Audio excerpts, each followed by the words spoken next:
ओम ज्ञानतिमिरन्दस्य ज्ञानाञ्जनशलाकया चक्षुरुन्मिलितं येन तस्मै श्रीगुरुवे नमः। श्रीचैतन्यमनोभीष्टं स्थापितं येन भूतले स्वयं रूपः कदा मह्यं ददाति स्वपदान्तिकं। वन्देऽहं श्रीगुरुं श्रीतापतिकमलं श्रीगुरून् वैष्णवांश्च श्रीरूपं साग्रजातं सगणरघुनाथान्वितं तं सजीवं साद्वैतं सावधूतं परिजनसहितं कृष्णचैतन्यदेवं श्री राधा कृष्ण पादान सगणललिता श्री विशाखांश नमो विष्णुपादाय कृष्ण पृष्ठाय भूतले श्रीमते भक्ति वेदांत स्वामी निति नामिने नमस्ते सारस्वते देवे गौरवाणी प्रचारिणे निर्विशेषा शून्यवादी पाश्चात्य देशतारिणे नमो महावदन्याय कृष्ण प्रेम प्रदायते कृष्णाय कृष्ण चैतन्य नामने गौरक्षे नमः। हे कृष्ण करुणा सिंधु दीनबंधु जगत्पते गोपेश गोपिका कांत राधा कांत नमस्ते तप्त कांचन गौरांगी राधे वृंदावनेश्वरी वृषभानुसुते देवी प्रणमामि हरिप्रिये वाञ्छाकल्पतरुभ्यश्च कृपा सिन्धुभ्येव च पतितानां पावनेभ्यो वैष्णवेभ्यो नमो नमः। जय श्री कृष्ण चैतन्य प्रभु नित्यानंद श्री अद्वैत गदाधर शिवासादि गौर भक्तवृंद। हरे कृष्णा कृष्णा कृष्णा हरे हरे हरे राम राम राम हरे हरे।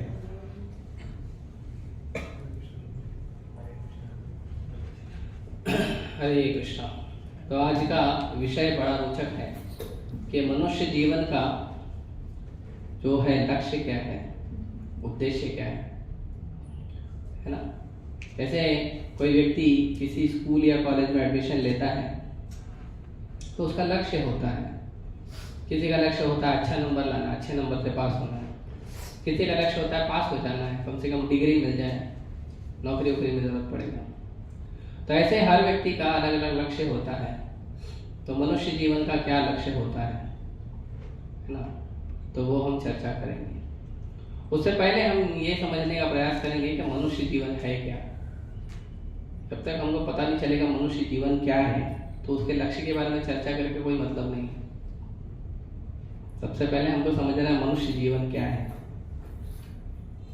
तो भगवान ने 84 लाख योनियां बनाई हैं, 84 लाख शरीर, 84 लाख प्रकार के शरीर हैं और एक एक प्रकार के शरीर में लाखों लाखों संख्या के जीव रहते हैं। लाखों लाखों संख्या, आप देखोगे चींटी है लाखों संख्या की है ना।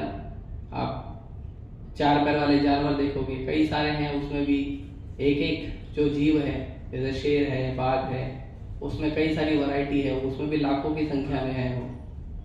ये तो मनुष्य आजकल संसाधन का दुरुपयोग कर रहा है और बहुत सारे जीवों को खत्म कर दे रहा है अपने स्वार्थ के लिए। शेर को, हाथी को मार देते हैं उनके पंजे और दांत के लिए, क्योंकि उसका पंजा और दांत महंगा बिकता है, तो उसको महंगा बेच के उससे अपने जीवन के सुविधाओं का सामान खरीदेंगे। तो शॉर्टकट करना चाहते हैं लोग। ऐसे आप लोगों ने सुना होगा कि कुछ लोग लकड़ी बेचते हैं, कुछ लोग साधारण लकड़ी बेचते हैं जो कारपेंटर बनाता है घर का फर्नीचर वगैरह।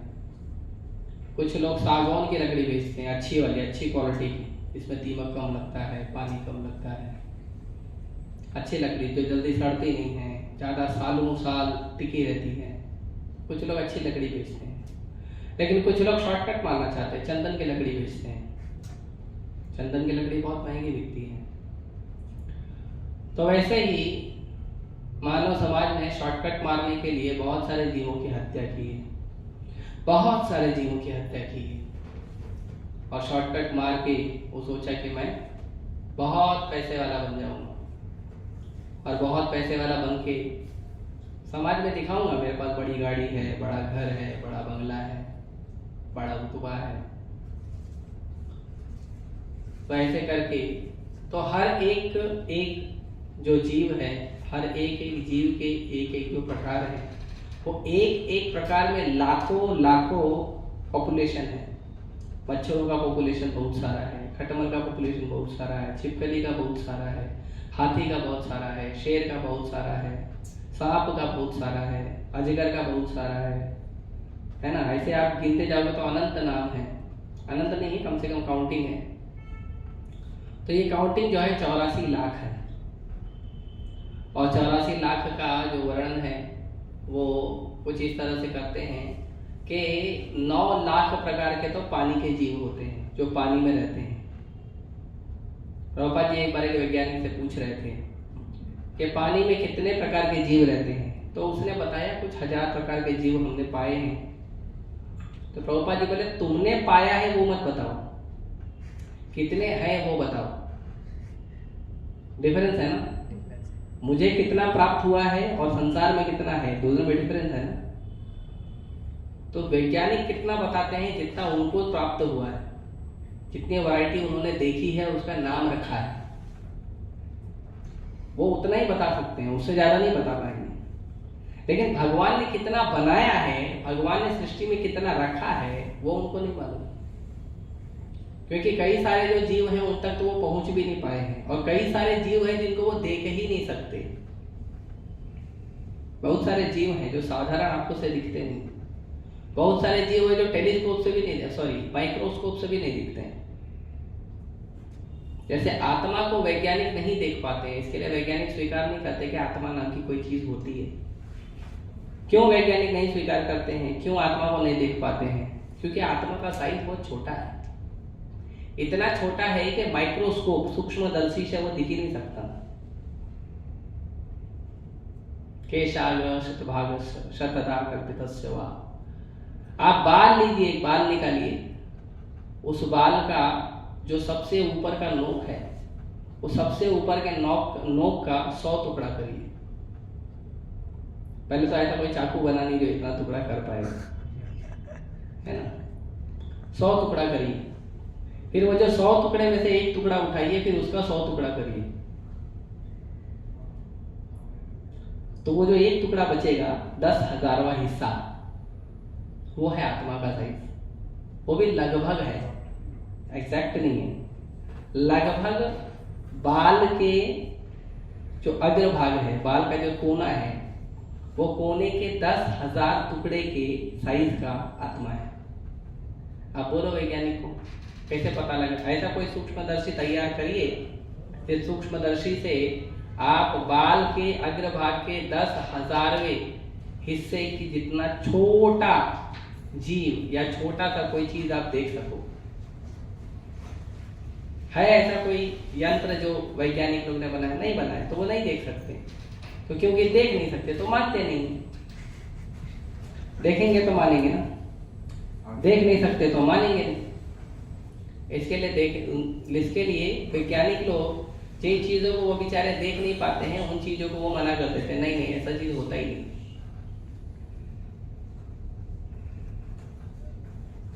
तो प्रभुपाद जी बताते हैं कि 9 लाख प्रकार के पानी के जीव होते हैं, 9 लाख केवल पानी के जीव।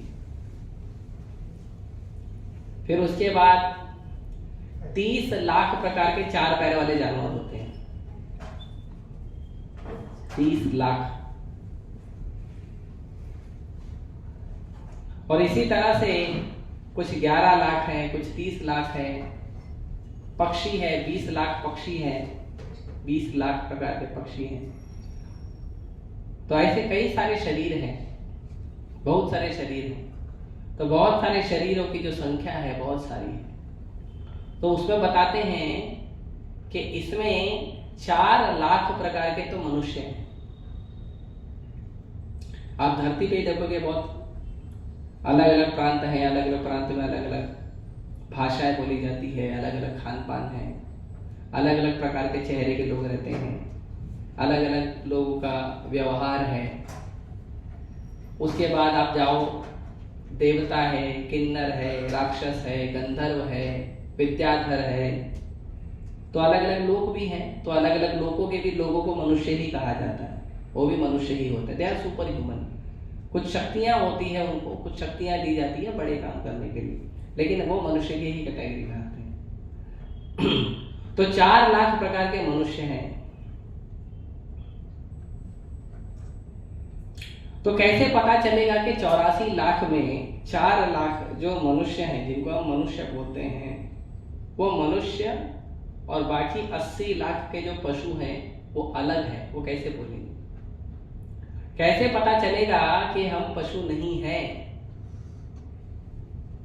जैसे विज्ञान में डार्विन कहता है कि हम जो है वो सोशल एनिमल हैं, सामाजिक पशु है।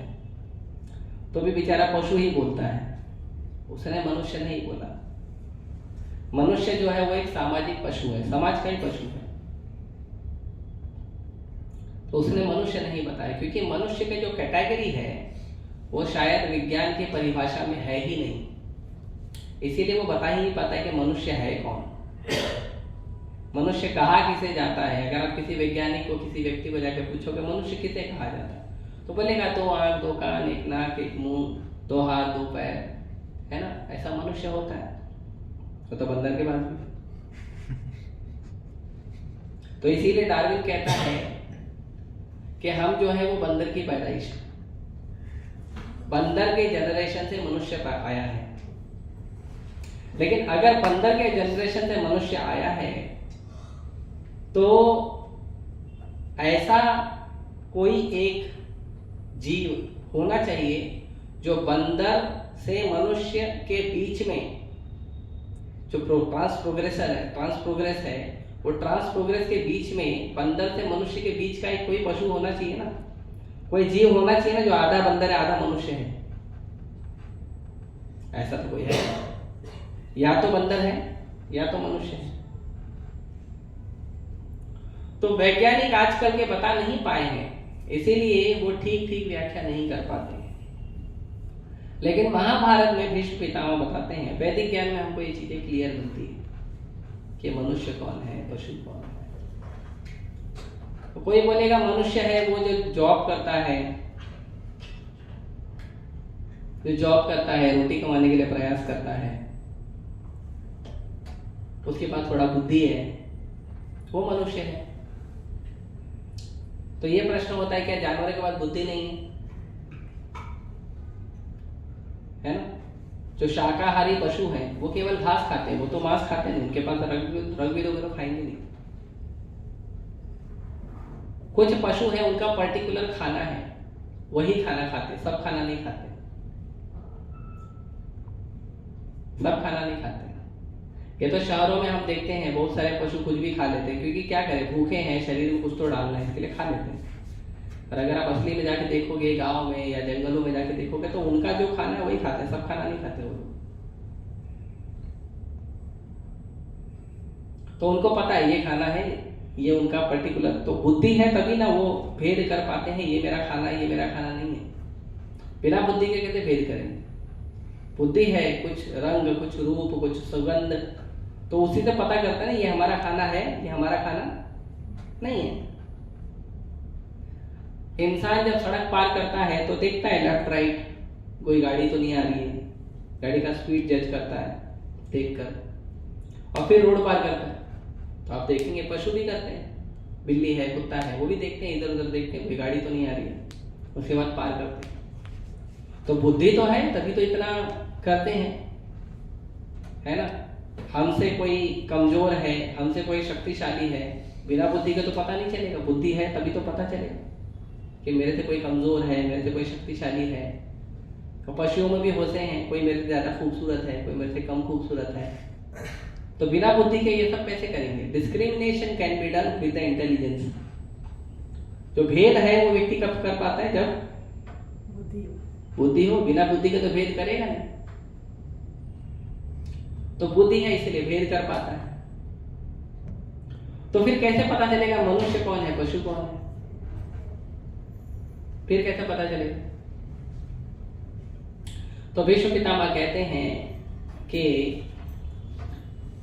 आहार निद्रा भय मैथुनम च सामान्यमेतद् पशुभिर्नराणाम् धर्मो हि तेषाम् अधिको विशेषो धर्मेण हि न पशुभिर समान। भीष्म पितामह जी कहते हैं कि आहार मतलब भोजन करना। तो जो भोजन करना है वो भोजन जो है सब लोग करते हैं, मनुष्य भी करता है, पशु भी करता है, पक्षी भी करता है। ऐसा कोई जीव है जो बिना खाए रहता है? कभी खाता नहीं। एक चकोर पक्षी का उदाहरण देते हैं, पानी की एक बूंद पीता है और फिर वापस 1 साल वेट करता है ना। उसका उदाहरण जो है वो साधु लोगों में दिया जाता है। तो हमने तो लेकिन जनरल पशुओं को देखेंगे तो क्या है, सब लोग खाना खाते हैं, सब लोग आहार करते हैं, है ना। वो हर पक्षी अलग अलग प्रकार के पशु पक्षी हैं, कोई शाकाहारी है, कोई मांसाहारी है, कोई दोनों करते हैं, शाकाहारी मांसाहारी दोनों करते हैं। तो ऐसे अलग अलग प्रकार के पशु हैं, लेकिन खाना तो सब खाते हैं, है ना।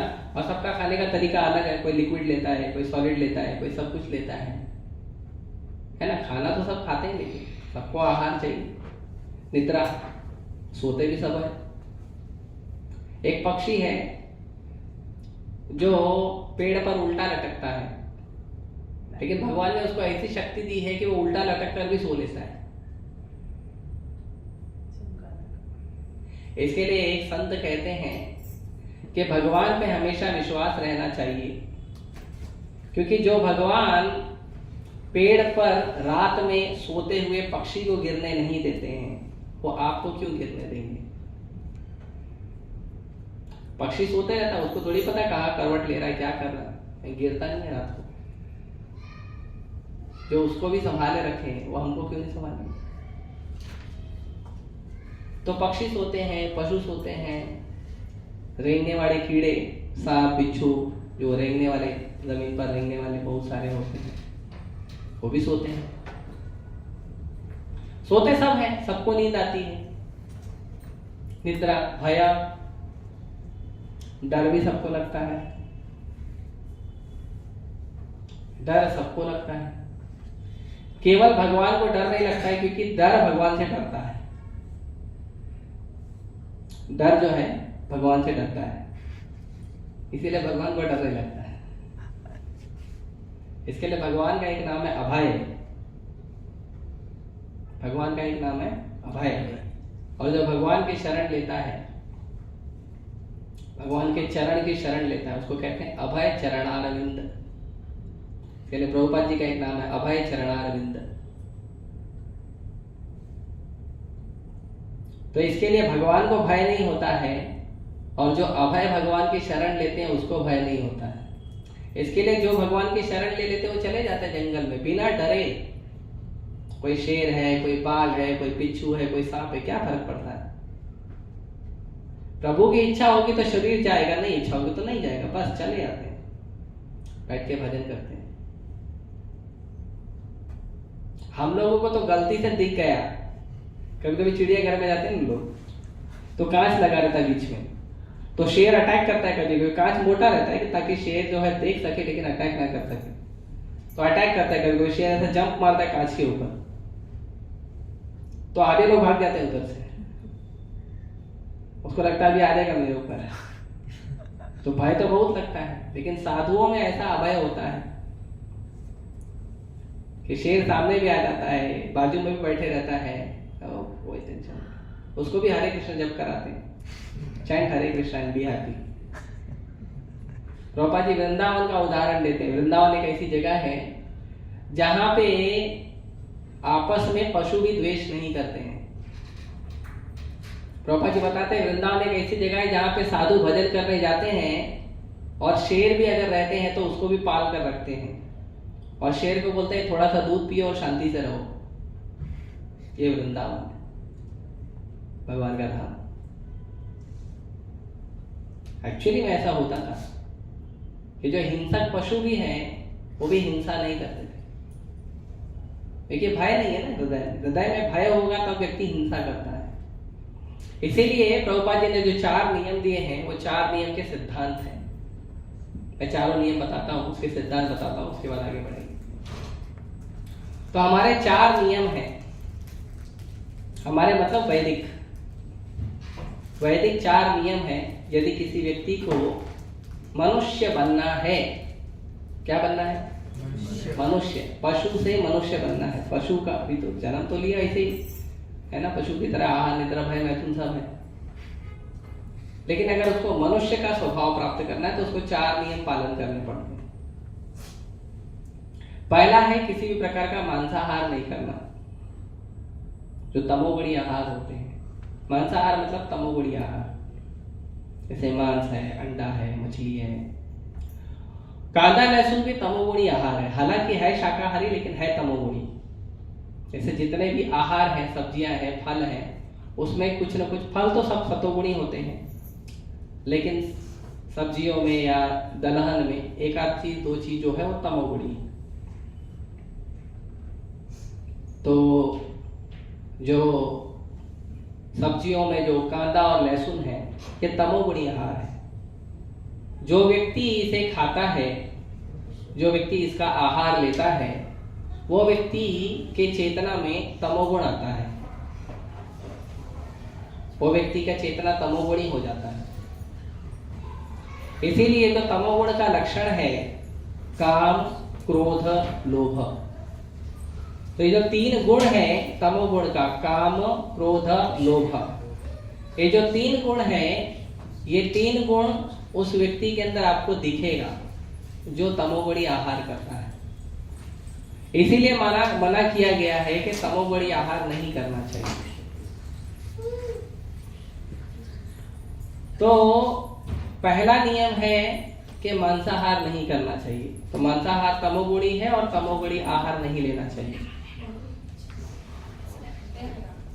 तो मांसाहार न करें, तमोगुण का आहार न करें, ये एक हो गया। दूसरा है कि नशा नहीं करना, किसी भी प्रकार का नशा नहीं करना, किसी भी प्रकार का। हमको नशा नहीं होना चाहिए चीजों का। जो चीजें उपयोग में है तो ठीक, नहीं है तो छोड़ दो। नशा एक चीज का कर सकते हो, बाकी चीज का नहीं करना है। तो किसका नशा करना है वो मैं बताता हूँ, बाकी चीजों का नशा नहीं करना। तो नशे में जितने भी फर्मेंटेड लिक्विड है या फर्मेंटेड फूड है, फर्मेंटेड मतलब जिसको सड़ाया गया हो या ज्यादा समय तक रखा गया हो, है ना। जैसे अगर रात को आप आटा गूंथ के रख दो तो सुबह तक उसमें खटास आ जाती है। रात में अगर आप सब्जी या दाल रख दो और अगर गर्मी ज्यादा है तो उसमें खटास आ जाती है, तो वो क्या थोड़ा खराब हो जाता है, तो उसको फर्मेंटेड कहते हैं। तो वैसे ही जो दारू बनती है, वो दारू कैसे बनती है? चावल को, गेहूं को, सेब को, अंगूर को महीनों तक सड़ाया जाता है, महीनों तक। 1 दिन 2 दिन 4 दिन नहीं, महीनों तक। फिर उसके अंदर वो लोग थोड़ा क्या करते हैं, सेंट डाल देते हैं ताकि गंध इतना ज्यादा ना आए, और फिर उसी को बॉटल में भर के बेचते हैं। अभी आप बताइए कि यदि आप लोगों को चावल का पानी 2-4-5 महीना चावल उसमें भिगा के रखे और फिर आपको 5 महीने के बाद वो चावल का पानी दे, तो कितने लोग पिएंगे? हाथ उठाइए। अच्छा, 2 दिन भिगा के रखेंगे तो भी पियोगे? क्यों? खराब होगा। लेकिन यही दारू लोग शान से पीते हैं। बड़े बड़े एक्टर, बड़े बड़े क्रिकेटर, बड़े बड़े अमीर लोग, दारू नहीं पिया तो इज्जत नहीं, ऐसा लोगों ने समाज बनाया है।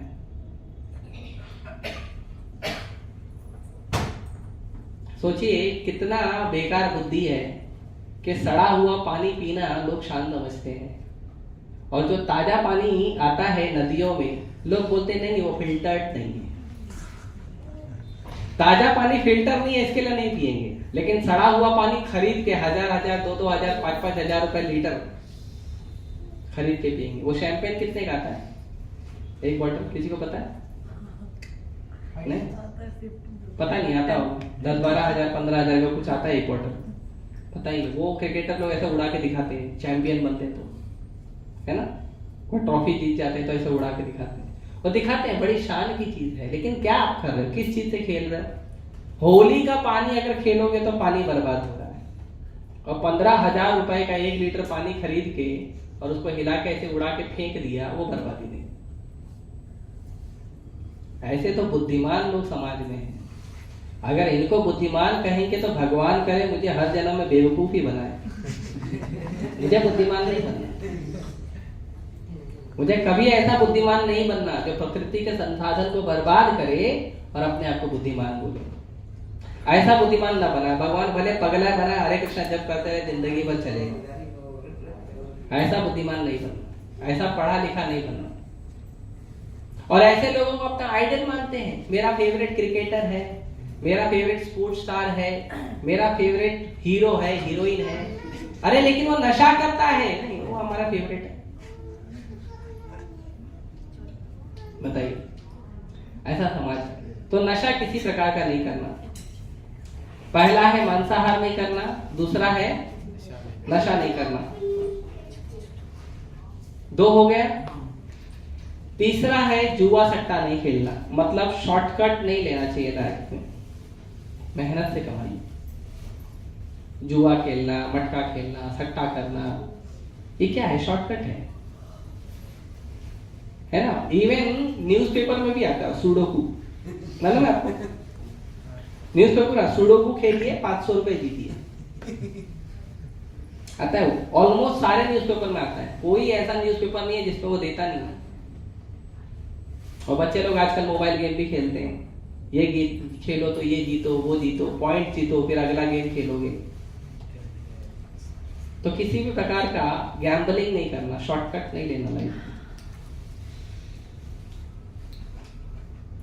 और चौथा है अवैध संबंध नहीं रखना चाहिए। एक स्त्री एक पुरुष। आप बोलोगे नहीं जीवन में कष्ट हो जाता है, तो एक काम करो, आप ब्रह्मचारी बन जाओ। लेकिन अगर शादी करना है तो एक स्त्री, क्या करना।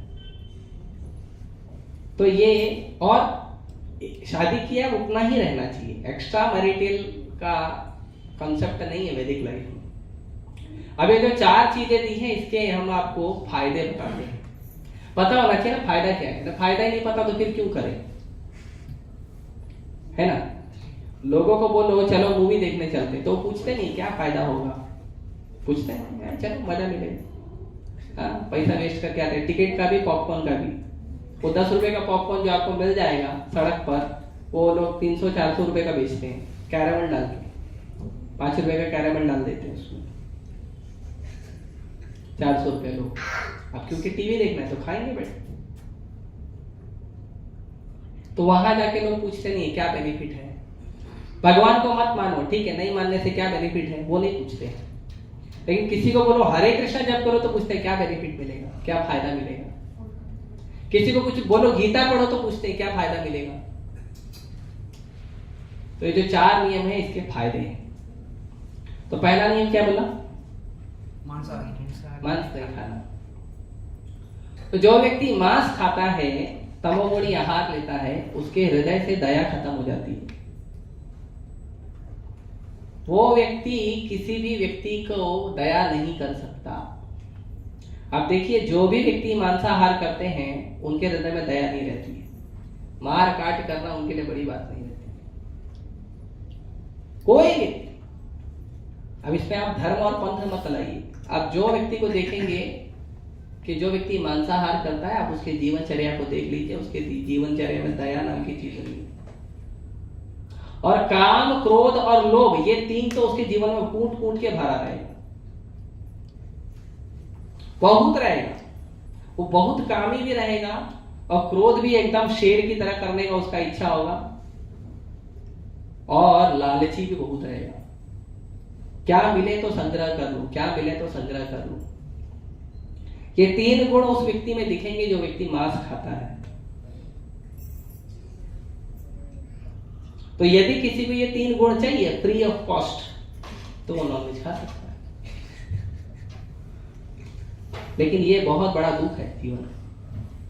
तो हृदय में दया नहीं होगी, अगर आप किसी पर दया नहीं करोगे तो जो आप संसार को दोगे वो आपको संसार से मिलेगा। तो अगर आपने दया नहीं की है तो आप पर दया नहीं की जाएगी। और जो मांस खाते हैं अलग अलग वैरायटी से, है ना, उसका भी अलग अलग बहुत वैरायटी है। नॉनवेज का भी आप देखोगे लिस्ट बहुत है।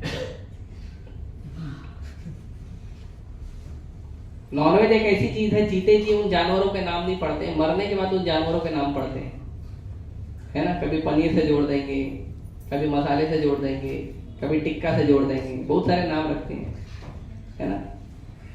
जीते जी उनको नाम नहीं मिलता है, मरने के बाद। इंसान को जीते जी नाम मिलता है और जानवरों को मरने के बाद मिलता है। उनके फिर उनका जो मांस होता है उसकी डिश बनाते हैं, बहुत सारा 15-20 प्रकार की, चिकन का डिश, मटन का डिश, है ना, बनता है ना। जो लोग होटल गए हैं या डिश देखे हैं पता हो। तो हृदय से दया खत्म हो जाती है जो व्यक्ति मांस खाता है। धर्म के 4 पैर हैं, उसमें एक पैर है दया।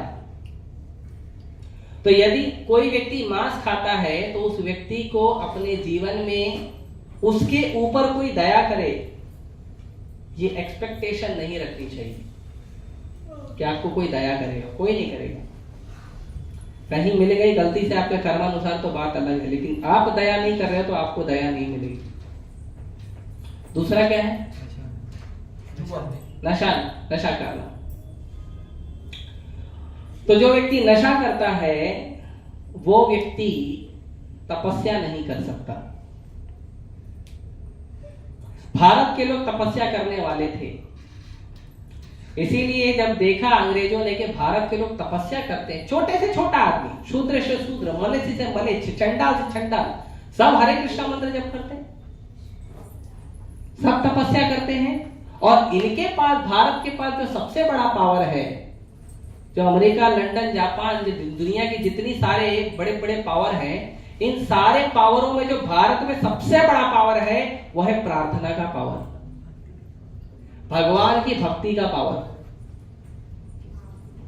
और ये पावर इतना बड़ा है, इतना बड़ा है, इतना बड़ा है ये पावर कि दुनिया के सारे पावर को फेल कर देता है। कोई व्यक्ति अगर श्रद्धालु है, उसको आप जीवन में कितना भी कष्ट दे दो वो सह लेगा और भक्ति करेगा। उदाहरण हरिदास ठाकुर का देखिए, प्रहलाद महाराज का देखिए, ध्रुव महाराज का देखिए, युधिष्ठिर महाराज का देखिए, 5 पांडव, 88 साल प्रयास किया था दुर्योधन ने पांडवों को मारने का, उनको बदनाम करने का, उनकी संपत्ति हड़प करने का। 88 साल सहा उन्होंने। उसके बाद भी युधिष्ठिर महाराज कहते हैं, भगवान आप जाइएगा ना तो कृपया करके प्रयास कीजिए युद्ध ना हो, हम युद्ध नहीं चाहते हैं। आप उनको बोलते 5 गांव दे देंगे, हम रह लेंगे, युद्ध मत होंगेगा। तो ये शक्ति इतनी प्रबल है भगवान की भक्ति की, बहुत प्रबल शक्ति है। आपके पास कितना पैसा हो, कितना बंगला, कितना गाड़ी, कितना अथाह का समुद्र जैसा आपके पास सोने का धन हो, वो रद्दी है। अगर आपके पास तपस्या है तो उसके सामने रद्दी है। एक छोटा उदाहरण बताता हूं। एक बार 500 वर्ष पहले एक व्यक्ति भगवान शिव का बहुत अच्छे से तपस्या कर रहे थे, बहुत तपस्या करते भगवान शिव का। तो शिव जी प्रकट हुए। पहले के लोग इतना तपस्या करते थे, अंग्रेजों के आने के पहले के लोग इतना तपस्या करते थे कि साक्षात भगवान आते थे दर्शन देने के लिए। यहीं कुछ दूरी पे देहू गांव है, वहां पे तुकाराम जी साक्षात कृष्ण से बात करते थे, खेलते थे, साक्षात कृष्ण आते थे। एक बार तुकाराम जी जो है ना तपस्या करने, भजन करने कहीं भी चले जाते थे, किसी भी पर्वत पे चले जाते थे। तो एक बार भंडारा पर्वत पे, भंडारा नाम का एक पर्वत है जहां पे तुकाराम जी ने भंडारा दिया था। तो भंडारा पर्वत पे तुकाराम जी की वाइफ जो है उनके लिए रोटी लेके जा रही थी, तो उनको कांटा चुभ गया। अब कांटा चुभ गया, दूर दूर तक कोई है नहीं, बड़ा कांटा था, बहुत अंदर तक चुभ गया, निकाल निकल नहीं रहा है, दर्द से करा रही है, तो जोर जोर से चिल्ला रही थी, कांटा कैसे निकलेगा। तो प्रभु भगवान आ गए वहां पे, क्योंकि भक्त की वाइफ है ना। जो भी भक्त से संबंधित है उस व्यक्ति को भी भगवान कष्ट नहीं देते। भक्त का तो बात ही छोड़ो, जो भक्ति करता है उसको तो भगवान हृदय से लगा के रखते हैं। जो भक्ति करता है उस व्यक्ति के अगर आपका एक भी संबंध है ना उस व्यक्ति से, तो भगवान आपका भी ध्यान रखेंगे। नरोत्तम दास ठाकुर कहते हैं, नरोत्तम करो दया आपनारे बोली। नरोत्तम दास ठाकुर कहते हैं, हे वैष्णव, हे भगवान के भक्त, भगवान तो हमको नहीं अपनाएंगे, आप अगर अपना लिए तो भी चलेगा, तो भी हमारे लिए इनफ है, क्योंकि भगवान तो भी दृष्टि रखेंगे।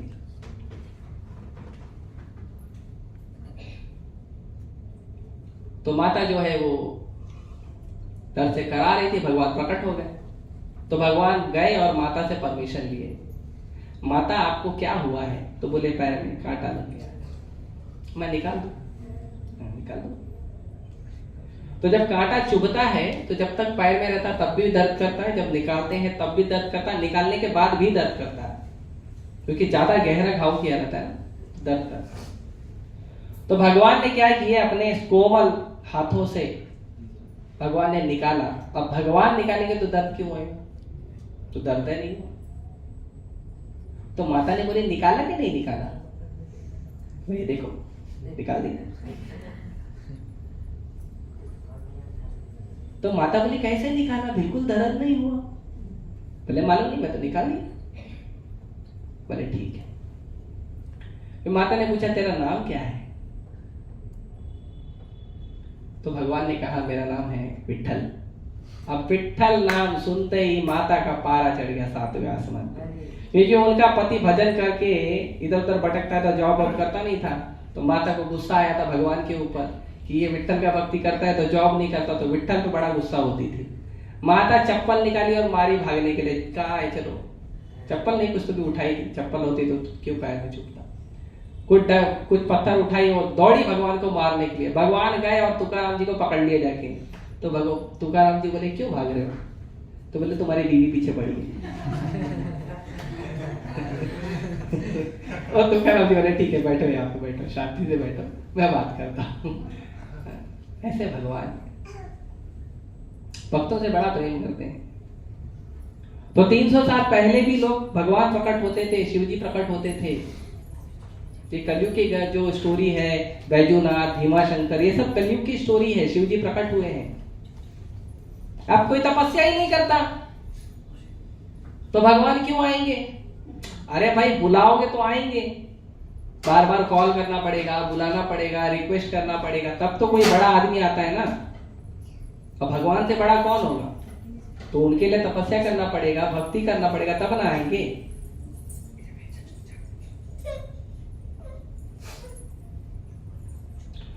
तो एक व्यक्ति 500 वर्ष पहले तपस्या कर रहा था, शिव जी प्रकट हो गए।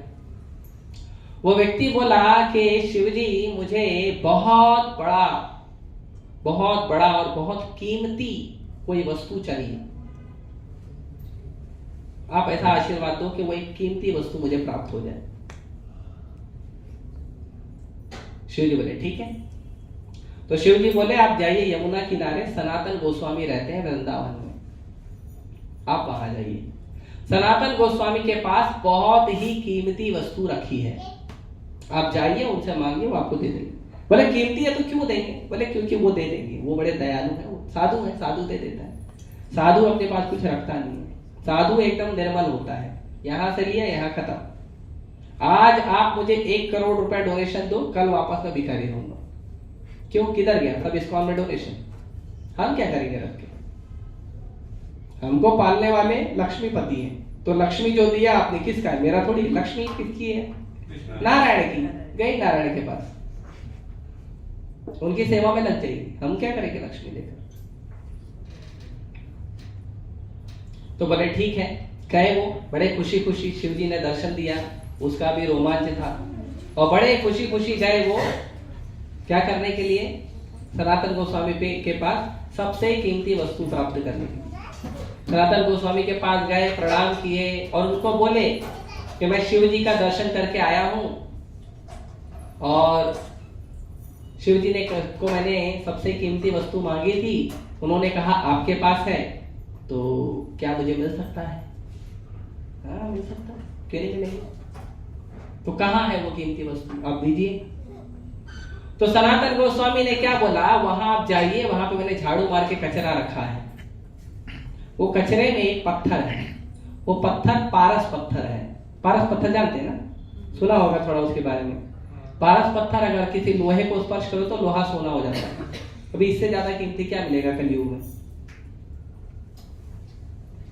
तो वो गए, उन्होंने देखा पारस पत्थर है, वो ले लिए, बड़े खुश हुए, बोले बहुत बहुत धन्यवाद। बोले ओरिजिनल है ना, ओरिजिनल, जो तुमको गलत थोड़ी देगी। तो ठीक है, चले गए पारस पत्थर लेके, नाचते गाते गए। शिव जी माथा पीट लिए, बोले इसको भेजा था किसी और लेने के लिए, लेके आए पत्थर का टुकड़ा। तो शिव जी फिर रास्ते में वो जा रहा था, कूदते कूदते शिव जी ब्राह्मण के रूप में प्रकट हुए वापस। मैं कहा जा रहा, तो बोले अरे मैंने तपस्या की थी, सनातन गोस्वामी के पास गया। शिव जी बोले वहां कीमती चीज है, सनातन गोस्वामी को पूछा, उन्होंने ये दे दिया पत्थर, ये पारस पत्थर है, लेकर जा रहा हूं। तो शिव जी पूछे ये पत्थर कहां से लाए हो? सनातन गोस्वामी कहाँ रखे? बोले कचड़े में रखे थे। तो शिव जी बोले जब ये पत्थर कचड़े में रखे थे, मतलब पत्थर भी उनके लिए कचरा है। ये जो पत्थर है ये उनके लिए कचरा था, वो कचरे में रखा हुआ सामान था। तो अगर सनातन गोस्वामी के लिए पारस पत्थर कचरा है, तो सोचो उनके पास जो अमूल्य धन है वो कितना कीमती होगा। बात तो सही है। तो ब्राह्मण देवता बोले जाओ सनातन गोस्वामी के पास वापस जाओ और उनको पूछो ये आपने मुझे कचरा क्यों दिया, इससे भी कुछ कीमती है क्या आपके पास, वो दो। क्योंकि शिव जी को क्या मांगा था, कुछ कीमती वस्तु मांगा था ना, सबसे कीमती संसार की। तो उन्होंने भेजा सनातन गोस्वामी के पास, फिर गए वापस सनातन गोस्वामी के पास, बोले आपके पास कुछ इससे भी कीमती सामान? हाँ है। तो वो दे, ये क्यों दे दिया आपने, चीटिंग कर दी मुझसे।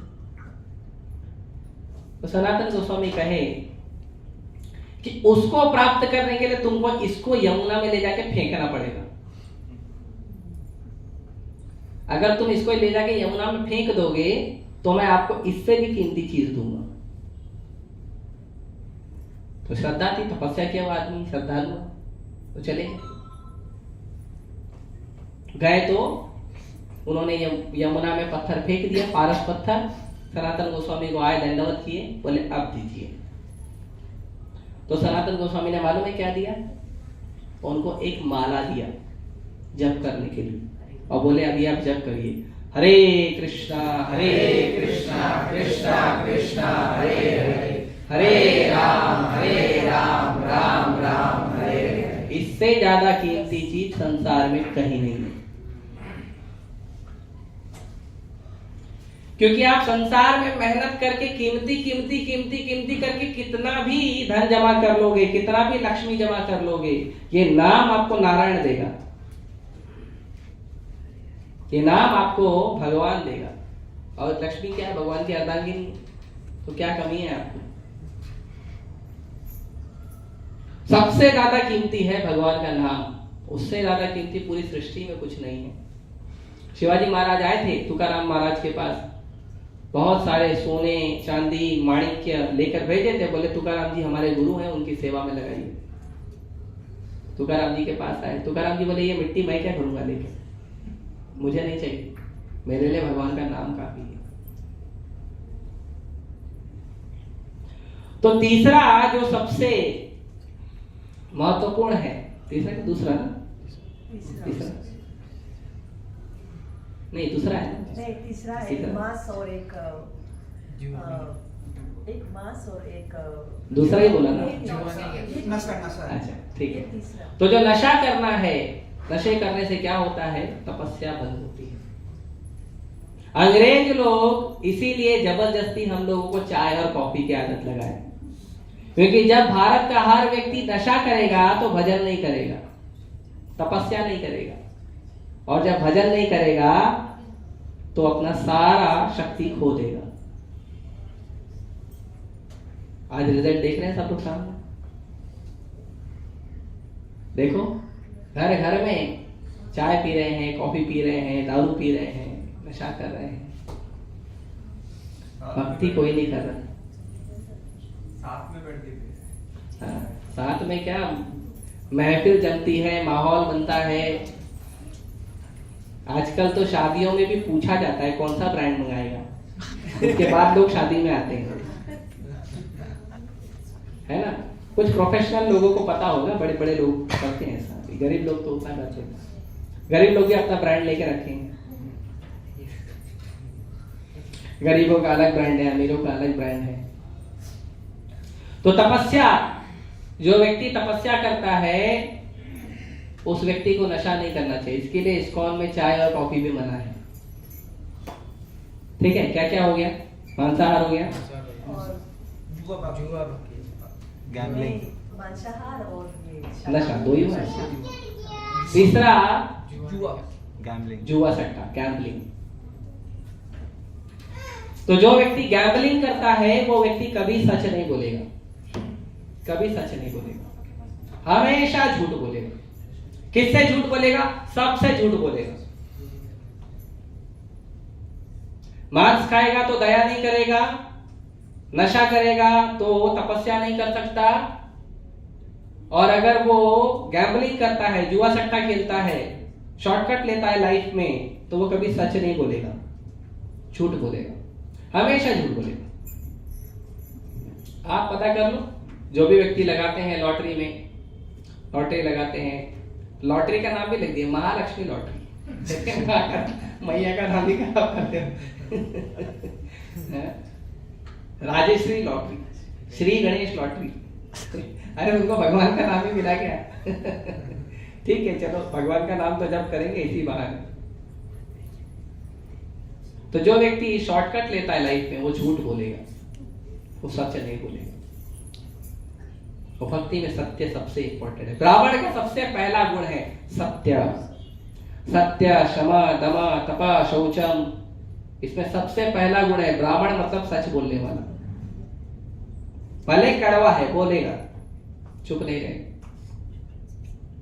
प्रभुपाद जी तो बोलते थे अमेरिकन लोग हो जाके। एक बार प्रभुपाद जी सबसे पहला जब लेक्चर लिए थे यूनिवर्सिटी में, तो प्रभुपाद जी को यूनिवर्सिटी का प्रोफेसर आया था नीचे तक छोड़ने के लिए, गेट तक छोड़ने के लिए। उसने पूछा प्रभुपाद जी को, तो स्वामी जी आपको हमारा अमेरिका कैसा लगा?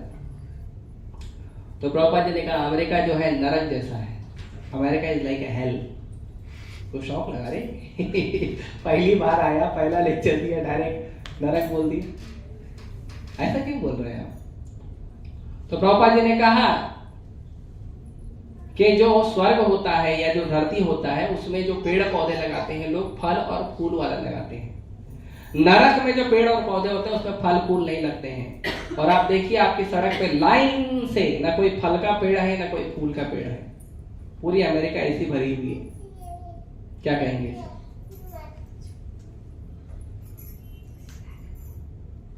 तो साधु सच बोलता है, डरता नहीं। एक तो निडर होता है, दूसरा सच बोलता है। तो भक्ति कर रहे हैं आप, तो आपको सच बोलना आना चाहिए। तो सच कब बोलेंगे? जब लाइफ के शॉर्टकट्स बंद करेंगे। और चौथा क्या है? अवैध संबंध। तो जो व्यक्ति अवैध संबंध रखता है, देखता है, या आजकल लोग मूवी वगैरह भी देखते हैं, उसमें भी आता है। तो जो व्यक्ति ऐसा रखता है, एक स्त्री या एक पुरुष से संबंध नहीं रखता है, और ज्यादा उसका विचार होता है, पशुवत वृत्ति जैसा विचार होता है, तो वो व्यक्ति कभी साफ नहीं रहेगा, हमेशा गंदा रहेगा। दोनों तरह, तो शरीर गंदा रहेगा, दूसरा मन गंदा रहेगा। हमेशा वही विचार होंगे, वही हरे कृष्णा जब करेगा तो भी वही विचार घूमेगा। तो ये 4 नियम इसीलिए दिए गए हैं। तो विश्व पितामह जी कहते हैं आहार, निद्रा, भय, मैथुनम च। खाना खाना, सोना, अपनी सुरक्षा करना, जो भय होता है तो अपनी सुरक्षा करता है आदमी, और मैथुन मतलब शादी करना, बच्चे वगैरह पैदा करना। विश्व पितामह जी कहते हैं ये 4 चीज जो है वो पशु भी करता है और मनुष्य भी करता है, कोई डिफरेंस नहीं है। और पशु भी उसके लिए मेहनत करते हैं, चारों चीज के लिए पशु भी मेहनत करते हैं। सुबह से निकल जाते हैं, घूमते घामते, किसी घर में अनाज मिलता है, किसी घर में नहीं मिलता है, किसी पेड़ पे फल मिलता है, किसी पेड़ पे नहीं मिलता है, कहीं खाना मिलता है, कहीं नहीं मिलता है। चार पैर वाले पशु यहाँ वहाँ घूमते हैं, शहर में घूमते हैं तो कचरे में घूमते हैं, कचरे में देखते हैं कुछ खाने पीने मिला, कहीं मिलता है कहीं नहीं मिलता है। कई लोग प्रेम से बुला के खिलाते हैं, कई लोग डंडा मार के भगा देते हैं पशुओं को। ऐसा नहीं है कि खाली आदमी जाता है जॉब करने, चर्च गेट से विरा, विरा से चर्च गेट, उसके आगे दहानू, फिर कसारा, करजत, कल्याण। ऐसा नहीं खाली आदमी करता है, पशु भी मेहनत करते हैं, दिन रात वो भी मेहनत करते हैं, तब जाके उनको थोड़ा दाना या थोड़ा एक दो रोटी उनको नसीब होता है, कुछ फल उनको नसीब होते हैं। वो भी मेहनत करते हैं, बहुत मेहनत करते हैं। और भगवान की माया ऐसी प्रबल है, सबको फंसा के रखी है। ये चारों चीजें के लिए उनको भी मेहनत करना पड़ता है। सोने के लिए उनको भी आशियाना ढूंढना पड़ता है। हम लोगों का तो चलो कमा उमा के एक आध घर ले लेते हैं, चाहे भाड़े का चाहे खरीद लेते हैं, थोड़ी सी जगह चार दीवारी खड़ा कर लेते हैं सोने के लिए। उनको कहाँ मिलेगा सोने के लिए? ढूंढना पड़ता है। कहीं कहीं सोते हैं, कोई देखता है भगा देता है। ढूंढना पड़ता है उनको, हर रोज ढूंढना पड़ता है, हर रोज नया घर। मेहनत बड़ी करनी पड़ती है उनको। तो मनुष्य भी मेहनत कर रहा है, पशु भी मेहनत कर रहा है। डिफरेंस क्या है? तो हम पशु नहीं है, इसका क्या प्रमाण है? तो विष्णु पितामह जी कहते हैं, धर्मो हि तेषाम अधिको विशेषो धर्मेण हीना पशुभिर समान। मनुष्य और पशु में सिर्फ एक चीज का अंतर है कि मनुष्य जो है वो धर्म का पालन कर सकता है और पशु नहीं कर सकता। मनुष्य के लिए बनी है मंदिर है, मस्जिद है, स्कूल है, कॉलेज है, ये मनुष्यों के लिए बना है, पशुओं के लिए नहीं बना है। मनुष्य जाके अपनी जो है उत्तम भक्ति का उपयोग करके भगवान के बारे में पढ़ सकता है, भगवान का नाम जप कर सकता है, भगवान का प्रसाद खा सकता है, मंदिर बनाकर मंदिर में आके भगवान का भजन कर सकता है, भगवान की विग्रह सेवा कर सकता है। ये केवल मनुष्य कर सकता है, पशु नहीं कर सकता। तो ये जो धर्म है हमारा भक्ति करने का, भगवान कृष्ण की भक्ति करना और वापस भगवान के धाम पर जाना, ये जो धर्म है, ये धर्म केवल मनुष्य कर सकता है, पशु नहीं कर सकता। इसीलिए विश्व पितामह जी कहते हैं, धर्मेण हीना पशुभिर समाना। अगर वो व्यक्ति धर्म नहीं कर रहा है, अगर वो व्यक्ति पूर्ण पुरुषोत्तम परम पुरुष भगवान श्री कृष्ण की भक्ति नहीं कर रहा है, तो वो व्यक्ति केवल पशु है। आप लोग गुस्सा मत करिएगा, क्योंकि ये मैंने नहीं बोला है, विश्व पितामह जी बोले हैं। 12 महाजन, भक्ति के 12 अधिकारी हैं, महाजन है उसमें से एक है, ठीक है, उन्होंने कहा है। और उन्होंने भी अपने मन से नहीं कहा, उन्होंने शास्त्रों का वचन बोला है, भगवान ने जो कहा है। ये बहुत महत्वपूर्ण है। नहीं तो हम बहुत सारा प्लान बनाते हैं, घर बनाते हैं, बड़ी बड़ी कंपनी बनाते हैं, बड़ी बड़ी फैक्ट्री बनाते हैं, बहुत सारी चीजें बनाते हैं। तो क्यों बना रहे हैं? क्या मिलता है संसार में? 2 चीज जिसको दूर करने का हम प्रयास करते हैं। एक तो दुख, हर व्यक्ति चाहता है कि उसके जीवन में कोई दुख ना हो। कभी दुखी नहीं रहना चाहता। वो जो कार्य करता है वो कार्य क्यों करता है? कि मेरे को इससे सुख मिलेगा। मेरे पास आज एक मोबाइल है, इसको बेचकर मैं नया मोबाइल लूंगा। क्यों? क्योंकि मैं ज्यादा सुखी हो जाऊं। मेरे पास आज जो घर है उसको बेचकर बड़ा घर लूंगा, क्योंकि मैं सुखी हो जाऊंगा। जिसके पास घर नहीं है वो सोचता मैं घर लेकर सुखी हो जाऊंगा। जिसके पास जो पैदल चलता है वो सोचता है साइकिल खरीद लूं, साइकिल वाला सोचता है स्कूटी खरीद लूं, स्कूटी वाला सोचता है बाइक खरीद लूं, बाइक वाला सोचता है कार खरीद लूं, कार वाला सोचता है बड़ी कार खरीद लूं। और जिनके पास 10, 12, 15 कार है वो सोचता है प्लेन से, हेलीकॉप्टर से घूमूं।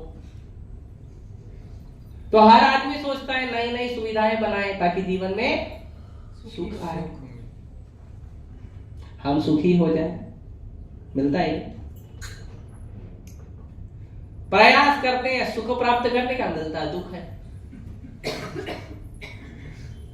ऐसे उदाहरण, कोई व्यक्ति ने एक गाड़ी खरीदा, एक 4 पहिया गाड़ी खरीदा। अब 4 पहिया गाड़ी खरीदा, सोचा सुखी हो जाएगा। जिस दिन खरीदा उसी दिन टेंशन, पार्किंग क्या करेंगे। खाली गाड़ी खरीदने से काम थोड़ी ना चलेगा, उसके लिए गाड़ी इतनी जगह भी तो चाहिए, सुरक्षित। फिर उसको रोज धोना नहलाना भी पड़ेगा, फिर उसका रेगुलर मेंटेनेंस भी करना पड़ेगा। बीच बीच में उसको आपके पास समय हो नहीं हो थोड़ा चला कर लाना पड़ेगा, नहीं तो जंग लग जाएगा।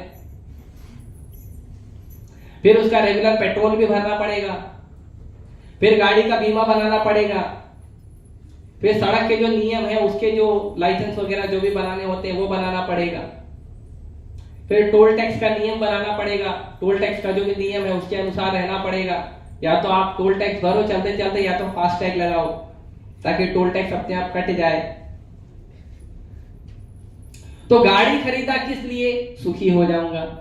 अच्छा, गाड़ी खरीदने के बाद भी टेंशन है, ये गाड़ी चलाएगा कौन? उसको आती है तो चलाएगा। कभी कभी घर के दूसरे लोग बोलते हैं हम भी चलाएंगे, और कभी कभी गाड़ी कौन चलाएगा उसके लिए घर में झगड़ा भी होता है। जिनके घरों में गाड़ी है उनको एक्सपीरियंस होगा। वो खरीदा था किस लिए? कि मैं सुखी हो जाऊंगा। अच्छा, गाड़ी इसीलिए खरीदा है कि जो 4 घंटे 5 घंटे का सफर है वो मैं 2 घंटे में तय कर लूंगा। भगवान बोले बेटा ट्रैफिक तो मैं बनाऊंगा।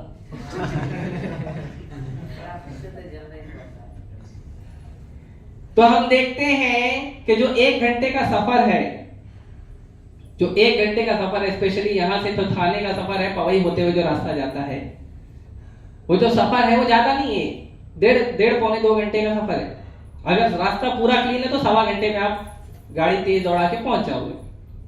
लेकिन लोग 4-4 घंटा फंसे रहते हैं उसमें। तो आदमी ने सोचा हम गाड़ी खरीदेंगे, जल्दी पहुंचेंगे, भगवान ट्रैफिक बना दिए, फिर नियम लगा दिए, फिर कुछ हवलदार खड़े कर दिए।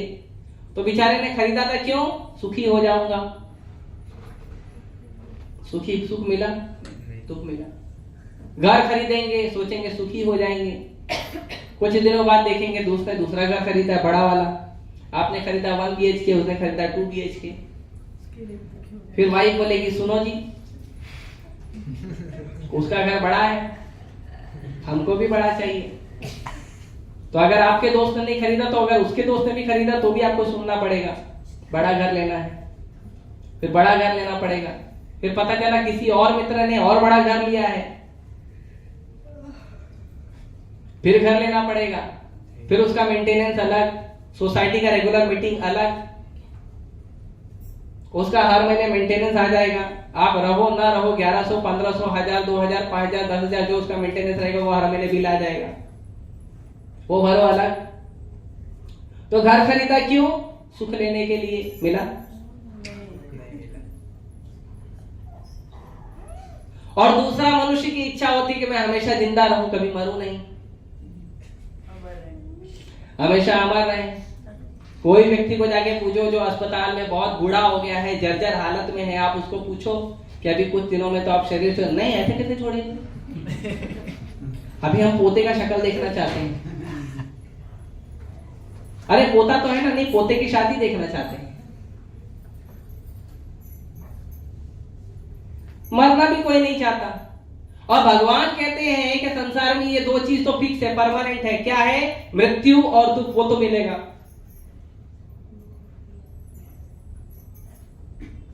हम होना क्या चाहते हैं? अमर और सुखी, और ढूंढ कहां रहे हैं? जहां पर मृत्यु और दुख है। तो गलत एड्रेस पे आ गए ना,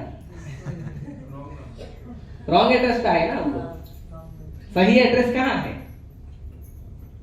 तो सही एड्रेस पे जाना पड़ेगा ना। तो जब तक व्यक्ति को पता नहीं रहेगा कि सही एड्रेस क्या है, तब तक वो हर जगह हर बार गलत एड्रेस पे जाएगा। इसके लिए शंकराचार्य जी कहते हैं, भज गोविंदम भज गोविंदम भज गोविंदम मूढ़मते। शंकराचार्य जी कहते हैं कि मूर्ख व्यक्ति, भगवान गोविंद का भजन करो। और कितनी बार बोलते हैं? कभी कभी होता है ना, एक बात बोलने के लिए उस बात को फिक्स करने के लिए 3 बार बोलना पड़ता है ना? कबूल है, कबूल है, कबूल है, नहीं तो तलाक है, तलाक है, तलाक, बोलना 3 बार बोलना पड़ता है ना। कोई भी चीज को 3 बार बोलना पड़ता है तो ऐसा मान्यता है कि सच हो गया, है ना? ऐसा नहीं अभी से, पहले से, है ना? बृहदारण्यक पुराण में वर्णन है कि भगवान जो कलयुग में है वो कलयुग में सारे दुख कैसे खत्म हो जाएंगे। तो क्या है? हरे नाम, हरे नाम, हरे नाम एव केवलम। 3 बार बोला हरि नाम, भगवान का नाम, भगवान का नाम, भगवान हरि का नाम, भगवान हरि का नाम, भगवान हरि का नाम, 3 बार बोला। और कैसा? एव केवलम, केवल यही, दूसरा कुछ नहीं। उसके बाद ठीक है, क्या मिलेगा? कलव नास्तेव नास्तेव नास्तेव गतिरन्यथा। कलयुग के अंदर इसके अलावा, इसके अलावा, इसके अलावा कोई दूसरा उपाय नहीं है, नहीं है, नहीं है। 3 बार बोला।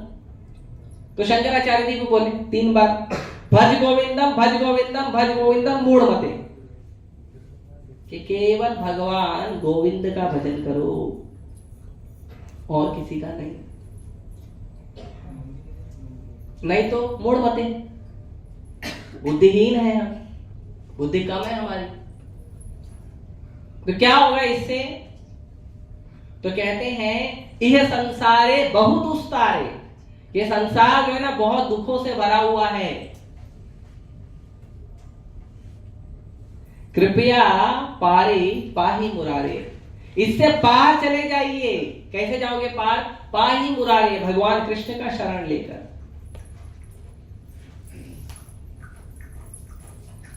तो ये संसार में हम आए हैं, तो ये संसार में सुख नहीं है और अमर कोई बन नहीं सकता।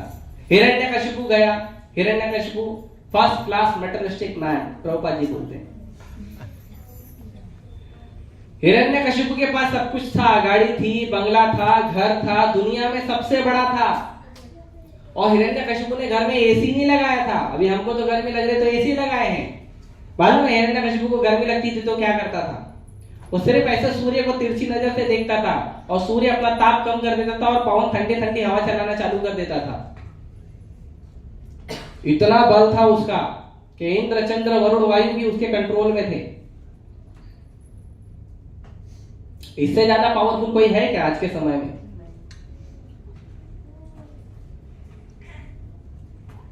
कोई नहीं है इससे ज्यादा पावरफुल।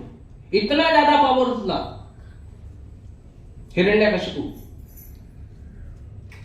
वो गया ब्रह्मा जी को बोला, ब्रह्मा जी तपस्या किया, देवताओं के 100 वर्ष 36,000 साल हमारे कैलकुलेशन से।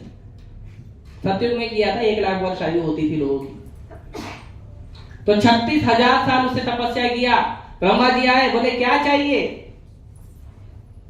तो बोला अमर बना दो। तो ब्रह्मा जी ने बोला you have came to the wrong address, आप गलत आदमी से मांग रहे हो। मैं भी अमर नहीं हूं, तुमको कैसे बनाऊंगा?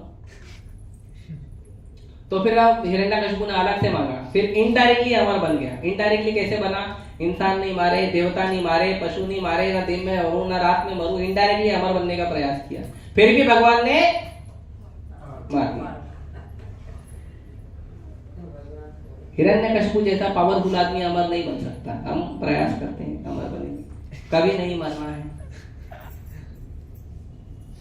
वो सुखी नहीं था, उसने सुख के सारे साधन ले लिए थे, देवताओं को तक के अपना गुलाम बना लिया था, अपना सर्वेंट बना लिया था।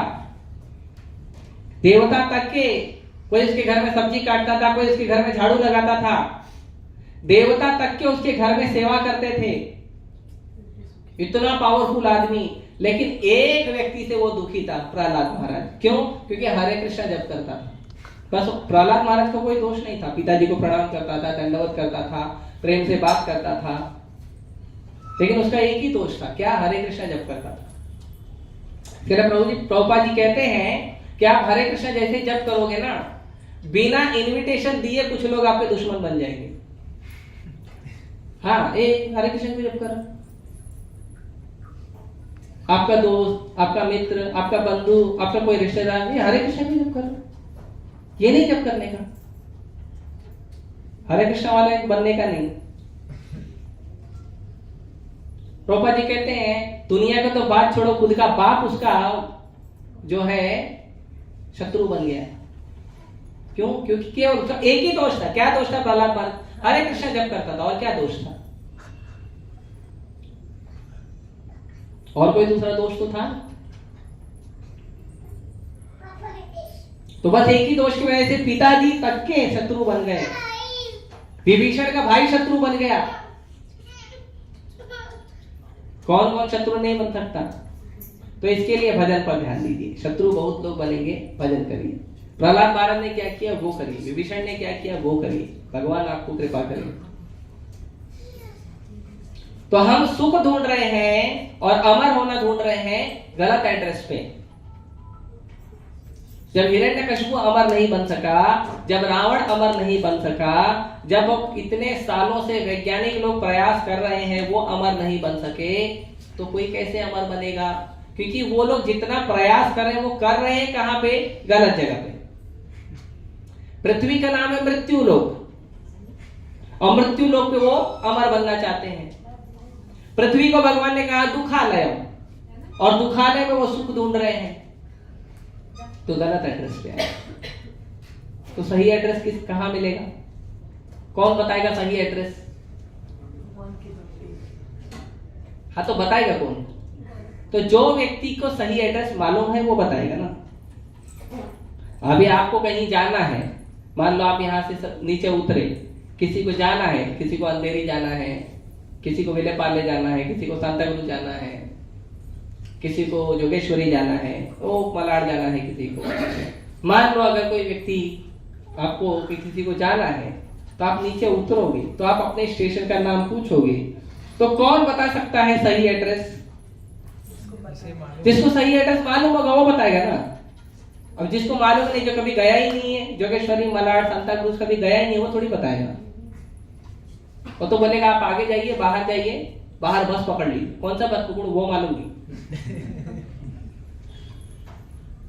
तो आप पूछोगे ना, जैसे किसी को अंधेरी जाना है तो पूछेगा कि मैं कैसे जाऊंगा अंधेरी, तो बोले ऑटो पकड़ लो। नहीं, ऑटो नहीं पकड़ना, तो ठीक है बस पकड़ लो। कौन से बस पकड़ो? वो लाल कलर के डब्बे आते हैं, पकड़ लो, कोई भी चढ़ जाए। तो कोई भी पकड़ेगा तो पहुंच जाएगा क्या? कहां पहुंचेगा? पहुंच के वहां पे जाके गाली देगा। तो जो व्यक्ति अंधेरी आता जाता है, जिसको पता है कि अंधेरी का क्या बस नंबर है, वो व्यक्ति बताएगा ना सही एड्रेस। वैसे ही हमें मनुष्य को सुख कहां मिलेगा, कहां हम अमर होंगे, कहां हमें मृत्यु स्पर्श भी नहीं करेगी, ऐसा जगह वो व्यक्ति बता सकता है जो व्यक्ति उस रास्ते पे चल रहा है।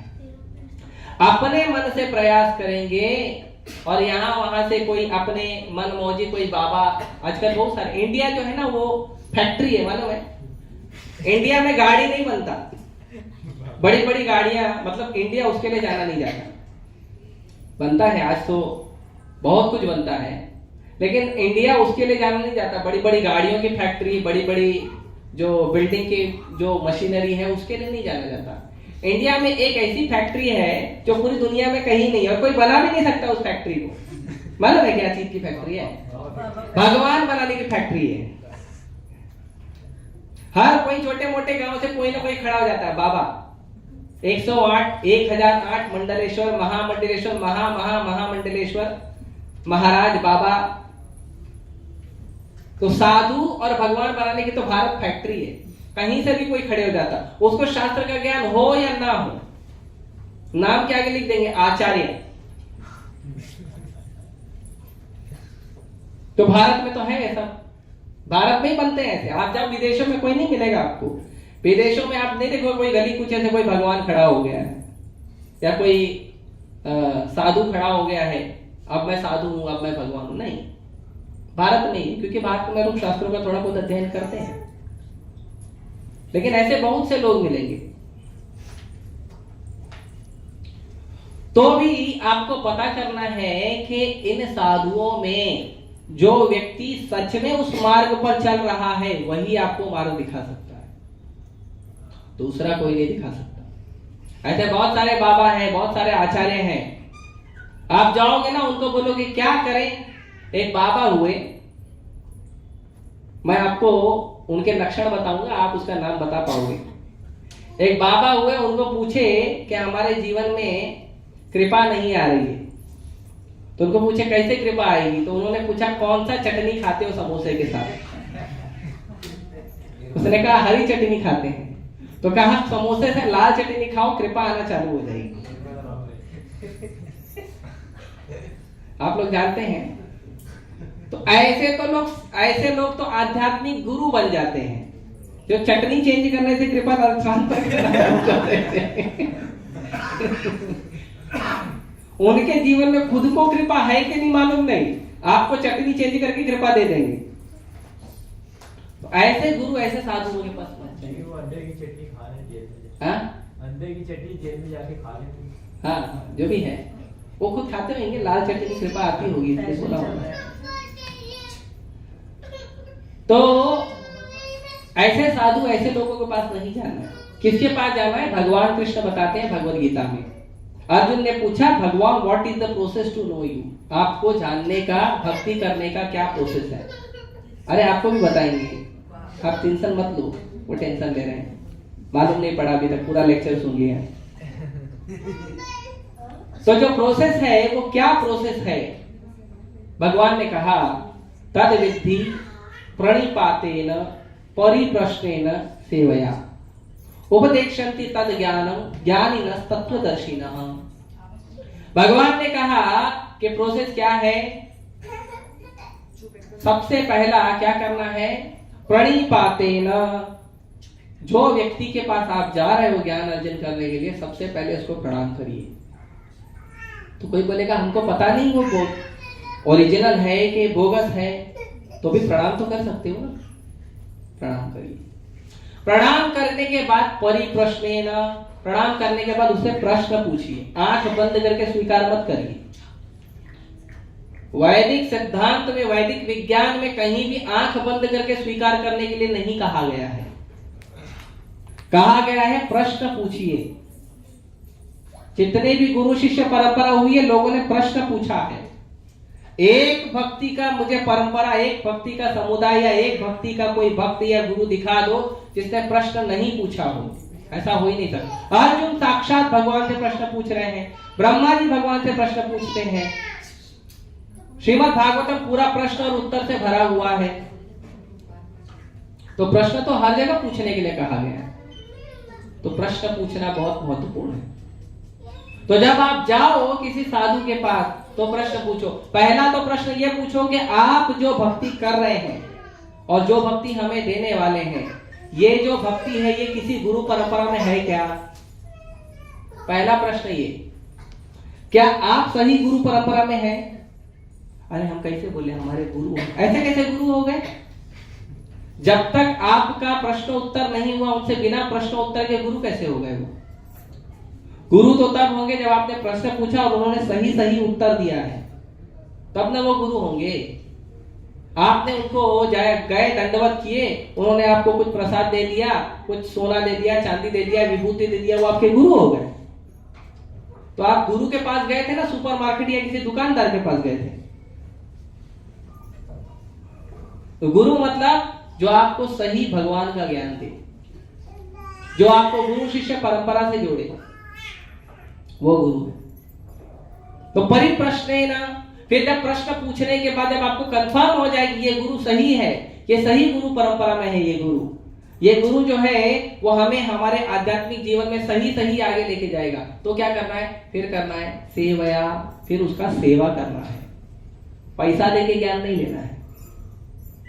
जो आप डोनेशन देंगे वो भगवान की सेवा के लिए है, वो गुरु के लिए नहीं है। गुरु भगवान का सेवक है। तो जो आप ज्ञान ले रहे हो, गुरु जब आपको ज्ञान दे रहे हैं तो ज्ञान लेते समय उसके बाद सेवा करना है। सेवा से ज्ञान हृदय में प्रकाशित होता है। और जब सेवा करोगे तो क्या होगा? तब गुरु क्या करेंगे? भगवान कहते हैं उपदेक्षन्ति तज्ज्ञानम ज्ञानिनः तत्त्वदर्शिनः। तब वो गुरु आपको ज्ञान देंगे। और कौन से गुरु आपको ज्ञान देंगे? जो गुरु तत्वदर्शी हैं, जिन्होंने भगवान को तत्व से, एब्सोल्यूट अंडरस्टैंडिंग में भगवान को जिन्होंने देखा है, पूर्ण रूपेण जिन्होंने भगवान को देखा है, पूर्ण रूपेण जो भगवान को जानते हैं, वो आपको ज्ञान देंगे। अगर उसको ज्ञान नहीं है तो वो आपको ज्ञान नहीं देगा, आपको सही मार्ग दिखाएगा कि मेरे पास ज्ञान नहीं मिलेगा, आप यहां जाइए ज्ञान लेने के लिए, मेरे पास इतना ही ज्ञान है, मैं इतना ही दे सकता हूं, आप आगे जाइए, ये गुरु हैं, सही गुरु हैं, यहां आपको पूरा ज्ञान मिलेगा। एक उदाहरण देता हूं इस्कॉन का। इस्कॉन में प्रभुपाद जी के एक शिष्य हुए जो हनुमान प्रसाद पोद्दार दास जी, जो गीता प्रेस गोरखपुर के जो प्रवर्तक हैं, जिन्होंने गीता प्रेस गोरखपुर चालू किया, उन्हीं के ज्यादातर ट्रांसलेटेड भगवत गीता लोग पढ़ते हैं गीता प्रेस की। इस्कॉन के बाद सबसे ज्यादा पुस्तक वितरण उन्हीं का हुआ है। तो हनुमान प्रसाद पोद्दार दास जी के एक पोते थे, उन्होंने गीता प्रेस की सारी बुक पढ़ ली, सारी बुक पढ़ ली। पढ़ने के बाद वो हनुमान प्रसाद जी के पास गए और उनको कहा कि हमने अपनी संस्था की सारी पुस्तकें पढ़ ली, लेकिन हमको लगता है कि फिर भी इसके आगे भी कुछ ज्ञान है, इसके आगे भी भगवान की भक्ति में, भगवान के मार्ग में कुछ और ज्ञान है जो मुझे प्राप्त होना चाहिए, कहां मिलेगा? तो हनुमान प्रसाद जी ने कहा आप भक्ति वेदांत स्वामी के पास जाइए, वहां आपको पूर्ण ज्ञान मिलेगा। वो है परम पूज्य परम पूज्य राधा गोविंद स्वामी महाराज, अभी भी हैं, 50 साल से इस्कॉन में सेवा कर रहे हैं। उनकी भागवत कथा तो बड़ी मधुर होती है, राम कथा, भागवत कथा, कृष्ण कथा बहुत मधुर करते हैं, आप खो जाओगे, कथा सुनते ही खो जाओगे, एकदम आपको ऐसा लगेगा आपके सामने लीला चल रही है, इतना प्रेम से महाराज बताते हैं।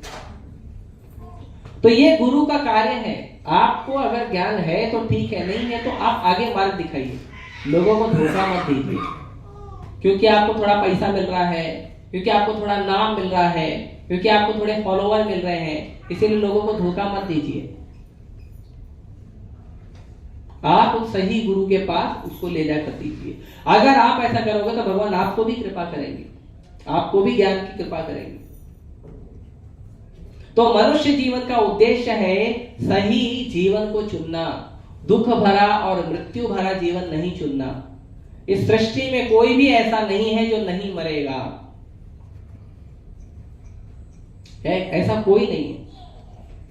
भगवान भगवत गीता में अर्जुन को यहां तक कहते हैं आ ब्रह्म भुवनान्लोका पुनरावर्तिनो अर्जुन, अरे तुम ब्रह्मा के भी लोक में चले जाओगे ना तो भी तुमको धरती पे वापस आना पड़ेगा। तो अर्जुन बोला सोल्यूशन है कि नहीं कुछ?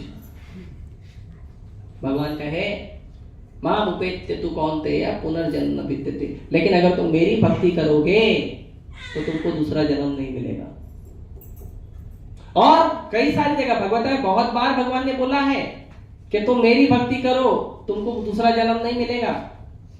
एक और श्लोक है 4 अध्याय में भगवान कहते हैं जन्म कर्म च मे दिव्यम एवं यो वेति तत्वतः त्यक्त्वा देहं पुनर्जन्म नैति मामेति सुअर्जुन। अगर तुम केवल मेरा जन्म और मेरा कर्म दिव्य है, इस रहस्य को जान लोगे और स्वीकार कर लोगे कि कृष्ण का न कभी जन्म होता है और न कृष्ण कर्म के बंधन में पड़कर कोई कर्म करते हैं, केवल इतना बात का कंफर्मेशन हो गया ना, भगवान कहते हैं कि अगर इतना कर लोगे तो क्या होगा? जन्म कर्म च मे दिव्यम एवं यो वेति तत्वतः त्यक्त्वा देहं पुनर्जन्म नैति मामेति सुअर्जुन। उस व्यक्ति ने शरीर छोड़ने के बाद दूसरा जन्म नहीं प्राप्त करेगा। तो ऐसे जगत पे हमें जाने के लिए हमें प्रयास करना चाहिए, यही मनुष्य जीवन का उद्देश्य होना चाहिए। नहीं अगर हम ऐसा करते हैं तो हम, जो डार्विन ने कहा सामाजिक पशु है, तो हम मनुष्य नहीं हैं। अगर हम अपने आप को मनुष्य कहते हैं तो मनुष्य का कार्य करिए, और मनुष्य का कार्य है पूर्ण पुरुषोत्तम भगवान की भक्ति करना। मैं आखिरी 2 मिनट लूंगा जिसमें थोड़ा सा लास्ट एक्सप्लेनेशन करके खत्म करूंगा। मनुष्य अपने स्वभाव में रहना चाहिए, तो हर एक चीज का एक एक स्वभाव है। जैसे शक्कर का स्वभाव है मिठास, अगर शक्कर में से मीठापन निकाल दो तो क्या बचेगा? उसको आप शक्कर बोलोगे? ऐसे नमक का मिठास है खारापन, नमक का जो गुण है वो है खारापन, उसमें से खारापन निकाल दोगे तो कुछ नहीं रहेगा। नहीं बचेगा। मिर्ची है, मिर्ची का जो गुण है वो है तीखापन, निकाल दिया तो मिर्ची रहेगी? कभी कभी मिर्ची देते हैं तीखी नहीं होती, बोलते क्या दिया, मिर्ची नहीं है ये। वैसे ही मनुष्य का भी कुछ स्वभाव है। मनुष्य का क्या गुण है, क्या स्वभाव है, तो भगवान चैतन्य महाप्रभु चैतन्य चरितामृत में उसका वर्णन है। भगवान कहते हैं जीवेर स्वरूप होए कृष्णेर नित्यदास। मनुष्य का स्वभाव है कि वो पूर्ण पुरुषोत्तम भगवान कृष्ण का नित्य दास बनकर रहे, भगवान का भक्त बनकर रहे। वही मनुष्य का स्वभाव है। अगर मनुष्य भगवान का भक्त नहीं है तो वो मनुष्य नहीं। ठीक है, तो यहाँ पे मैं रोकता हूँ। किसी का कोई प्रश्न है तो एक दो प्रश्न ले सकते हैं, फिर हम। यस प्रभु। मुझे अगले जन्म में मनुष्य का ही जन्म मिलेगा कि 84 लाख और ये में? क्या फैंटास्टिक क्वेश्चन। बैठिए, सभी लोग उनका उत्साह बढ़ाइए, ताली बजा के। धन्यवाद। तो बहुत बढ़िया प्रश्न है कि अगले जन्म में मनुष्य का शरीर मिलेगा। तो यदि आप भगवान कृष्ण की भक्ति करोगे तो अगला जन्म मनुष्य का ही मिलेगा। और अगर आप मनुष्य शरीर प्राप्त करने के बाद भगवान कृष्ण की भक्ति नहीं करोगे, उसके अलावा बाकी कुछ भी करोगे, तो आपको मनुष्य का शरीर नहीं मिलेगा। मनुष्य का शरीर केवल आप भगवान कृष्ण की भक्ति करते हो। आप ही क्या, जिस पेड़ पौधे का आप फूल और फल भगवान के चरणों में भोग लगाते हो ना, वो पेड़ और पौधों को भी अगला जन्म मनुष्य का मिलेगा। जो जानवरों को आप हरिनाम सुनाते हो ना, हरे कृष्ण मंत्र सुनाते हो, वो जानवर भी अगले जन्म में मनुष्य का शरीर प्राप्त करेंगे। जो भी व्यक्ति कृष्ण भक्ति करेगा अगला जन्म मनुष्य का मिलेगा। और अगर अगले जन्म में या इसी जन्म में आपका भक्ति कंप्लीट हो गया है तो आपको मनुष्य का शरीर लेने की जरूरत नहीं है, आपको भगवत धाम मिलेगा, भगवान का घर मिलेगा।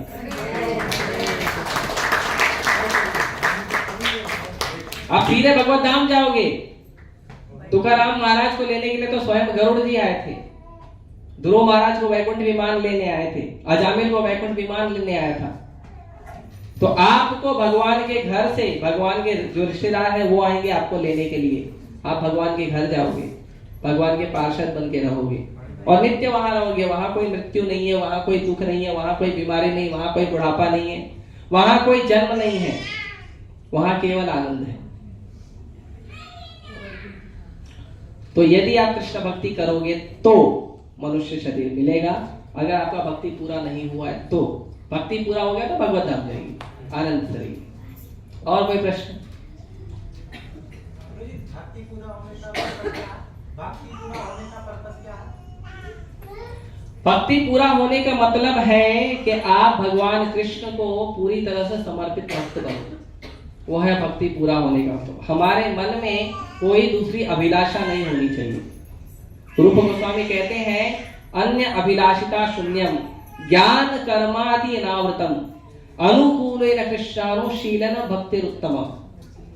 कहते हैं कि ज्ञान कर्म और ये जो संसार के जितने भी बड़ी बड़ी उपाधि है ना, मैं भारतीय हूँ, मैं लड़का हूँ, मैं लड़की हूँ, मैं ये कंपनी का मालिक हूँ, मैं अकाउंटेंट हूँ, मैं डॉक्टर हूँ, मैं लॉयर हूँ, ये जो जितनी उपाधियां हैं ना संसार में, ये सभी उपाधियों से मुक्त हो जाएगी। और हृदय में कोई अभिलाषा नहीं होनी चाहिए, मुझे ये चाहिए, ये चाहिए, ये चाहिए, कोई अभिलाषा नहीं होनी चाहिए। अन्य अभिलाषिता शून्यम ज्ञान कर्मादि अनावृतम। और ज्ञान कर्म जो है ये सबके ऊपर जाना है हमें।